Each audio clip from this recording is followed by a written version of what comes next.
আপনি যদি হোয়াটসঅ্যাপ ব্যবহার করেন তাহলে সাবধানে থাকুন, কারণ হোয়াটসঅ্যাপ হ্যাক হয়ে গেলে আপনি বরবাদ হয়ে যাবেন। তাই আজকে হোয়াটসঅ্যাপকে বাঁচানোর জন্য আমি এমন দুটো ট্রিকের কথা বলবো যেটা শুনলে আপনিও অবাক হয়ে যাবেন। তো হোয়াটসঅ্যাপকে নিরাপদ করার জন্য দেখুন, প্রথমে হচ্ছে হোয়াটসঅ্যাপ ওপেন করবেন।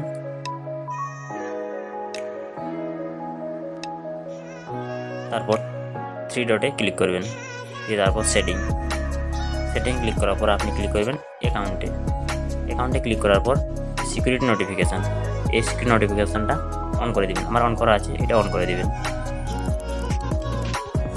2 নম্বর 2 স্টেপ ভেরিফিকেশানটা অন করে দিবেন। এভাবে অন করবেন, দিয়ে এখানে আপনাকে পিন দিতে বলবে।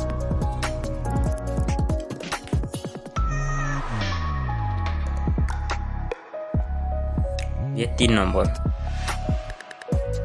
নম্বর প্রাইভেসিতে ক্লিক করবেন। ক্লিক করার পর নিচে আসবেন অ্যাডভান্সে ক্লিক করার পর এই দুটো protect IP address in call and disable link review, দুটো হচ্ছে অন করে দেবেন। দিয়ে এবারে আপনি পুরোপুরি সুরক্ষিত, কেউ আপনাকে কিছু করতে পারবে না।